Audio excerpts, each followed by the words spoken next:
evening and welcome to week 1 of Tools for Technical Communicators. I'm your instructor, Bob Peterson, and this week we'll be covering WordPress. The topics we'll be covering tonight include what is a blog, what is WordPress, the differences between WordPress.com and WordPress.org, deciding which version of WordPress to use, creating an account, activating your account, creating your blog, choosing a theme for your blog, creating your first post, and a review of the assignment for this week. Before we dive into WordPress, we first need to answer the question, what is a blog? First, a blog is a combination of the word web and log and became popularized in the late 90s and early 2000s. A blog is a form of online journal or diary that is published on the internet. Blogs can be written by anyone and about anything. Now, what is WordPress? WordPress is a free and open source tool that is made specifically to help you blog. Open source means that the code used to create WordPress is available for the public to tweak and improve upon based upon their individual needs. In addition to being a blogging tool, WordPress is also a content management system. Put simply, this means that you can build a fully functional website with WordPress as well as a blog. We will talk more about the features of WordPress as a content management system in week 2 of this course. There are two different versions of WordPress, WordPress.com and WordPress.org. WordPress.com is a more commercial site that offers turnkey blogs and websites. WordPress.com allows you to focus on developing your content, while WordPress takes care of the site development and administration. Using WordPress.com, you can apply themes to your blog, or create a custom theme to give your blog an individualized look. WordPress.com can also be integrated with various social media platforms, including Facebook, Twitter, Pinterest, and LinkedIn. WordPress.com also features a robust administration tool which allows you to view page hit statistics, among other statistics. All hosting, security, and backups of your data are handled by WordPress.com. Finally, as a paid feature, WordPress.com offers custom naming and mapping for your blog. By default, your blog will be named yournamehere.wordpress.com. If you wanted to name your blog yournamehere.com and omit the .wordpress, you can do it for a fee. WordPress.org, on the other hand, is 100% user-run and 100% customized to your taste and preferences. You can install themes to your blog using CSS and PHP. You can also install plugins to add functionality. There are hundreds of plugins available for WordPress.org that allow you to do hundreds of things with your website. Unlike WordPress.com, social media is not integrated by default. You can install a plugin to integrate social media. WordPress.org also includes a robust administration tool that allows you to view page hit statistics. The user is responsible for hosting the blog, security of the blog, and backing up the blog. WordPress.org must be installed on a web server. Now that you know the differences between WordPress.com and WordPress.org, how will you decide which version of WordPress to use? Use WordPress.org if you're a techie and want to retain full control over your blog and your site, and host it yourself. You would also want to use WordPress.org if you're creating a site that is set up for e-commerce. WordPress.com does not support e-commerce. Use WordPress.com if you don't want to download software and want to be able to update your blog from anywhere. Use WordPress.com if you don't want to pay for hosting or to run a web server. Finally, use WordPress.com if you want a turnkey solution to building a basic blog or website. In this class, and for our assignments, we will be using WordPress.com. Now, let's look at how to create a WordPress account. First, navigate to www.wordpress.com. View the introductory video, and then click Get Started.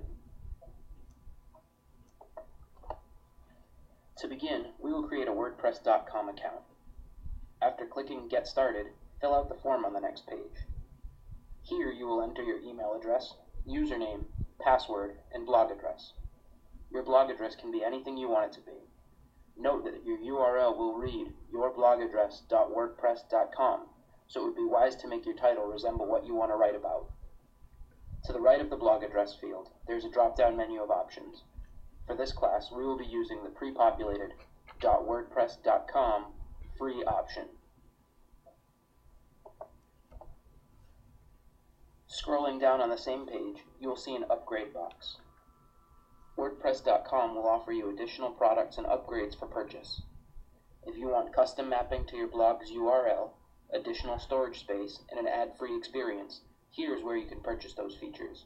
We will not be upgrading. Click the button labeled Create Blog. After clicking Create Blog, you will need to activate your account. WordPress.com will automatically send an email to the account that you registered with. That email will contain a link that you need to click in order to register your account. Once you click that link, a window will open and tell you that your account is now activated.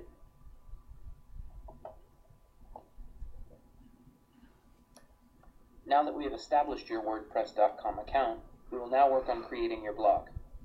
In step 1, we will give our blog a title. It can be anything: Bob Peterson, Scientific Athlete, Muscle Cars of the 70s, whatever you want it to be. This will be the title and the banner of your blog, so make it relevant to your content. You can change the title of your blog later if you desire. Next, you can add an optional tagline. If our blog were titled Muscle Cars of the 70s, our tagline could read, "Everything from Mopar and Ford to GM." You are not required to add a tagline, but you are required to add a title. Finally, select the language that you speak and write in. Then, click Next Step.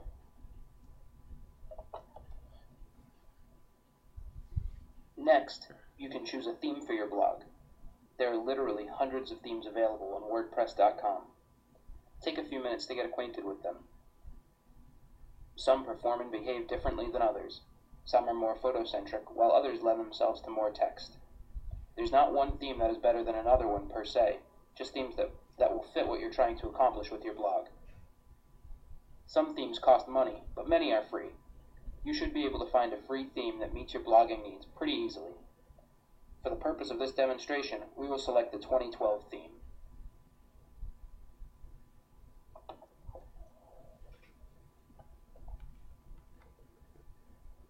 Now that we have selected a theme for our blog, it is time to customize it. You can customize your theme by clicking the Customize It button. Once you are in the Customize page, you will see your blog on the left side of the screen. On the right, you will see a dark gray menu. This menu says Customize Your Blog inside it. This menu slides open like a drawer when you hover over it.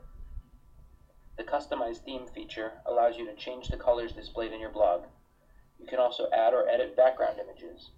You can use photos from your own photo library or photos from a Creative Commons library. Creative Commons is a type of license that allows you, as a student, to use photos without having to license them. The Customize It tab also allows you to change the site title and to edit what appears on the home page. You can have a static page or a front page that displays your latest posts.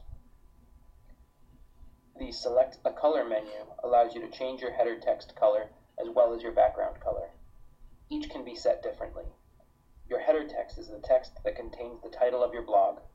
Also, if you added a tagline, your tagline is part of the header. To add a background image, click the button in the menu that says BG Image. You will then see a box that says No Image. Dropping down next to the words No Image will open up a drag and drop system. You can then select an image saved on your computer and click Upload. Once you click Upload, you will be able to preview your image. Be sure to click Save if you're happy with what you see. If you are dissatisfied with the results, click Cancel.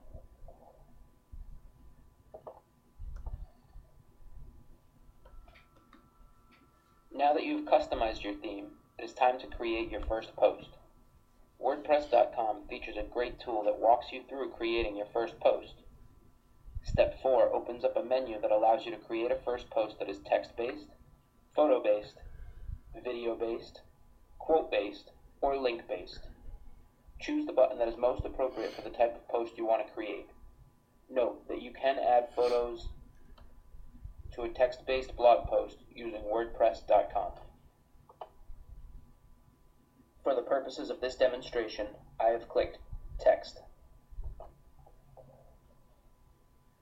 The WordPress.com post creation tool is very similar in feel to how we use Moodle to post to forums. You can add a title. There's a toolbar above the body section of the posting tool that allows you to change the orientation and formatting of your text, just like there is in Moodle. To the right of the title bar, you can click to insert a photo. This will open up a box that allows you to search your computer for the photo that you wish to upload and insert it directly into your blog. Once it is inserted into your blog, you can choose where the photo appears, how it appears, and the size in which it appears. Finally, you can add tags to your blog post. A tag allows your blog to be searchable by keywords. If a reader navigates to WordPress.com and wants to search for blogs that contain the word muscle cars, if you have tagged your blog post with the phrase muscle cars, your blog will show up in a list of results. Once you have added a title, inserted a photo, written a blog post, and added tags to your article, you can preview it by clicking Preview. If you do not like what you see, you can edit your post. If you have the post ready to go, but are waiting for more information to add, or are not ready to post it for any reason, you can click Save Draft to add the post to your drafts to be uploaded later. If you are satisfied with your blog post, click Publish Post. Congratulations, your blog post is now live on the internet. We will be using WordPress.com for assignments 1 and 2. Your first assignment is to use WordPress.com to create a blog of your own. It can be about anything you want. Have fun with it. Be creative. Put as much or as little content on your blog as you like, but please include at least one post. For assignment 2, we will be sharing our blogs with each other and doing peer reviews of our blogs, so be creative and post something you'll be proud of showing off. You may be able to give someone a great idea to incorporate into their blog. Be sure to include the link to your blog in the blog link forum listed under Week 1, Assignment 2 of the Moodle course. The forum is titled Assignment 2 Forum, Blog Critique Forum, and links to our blogs.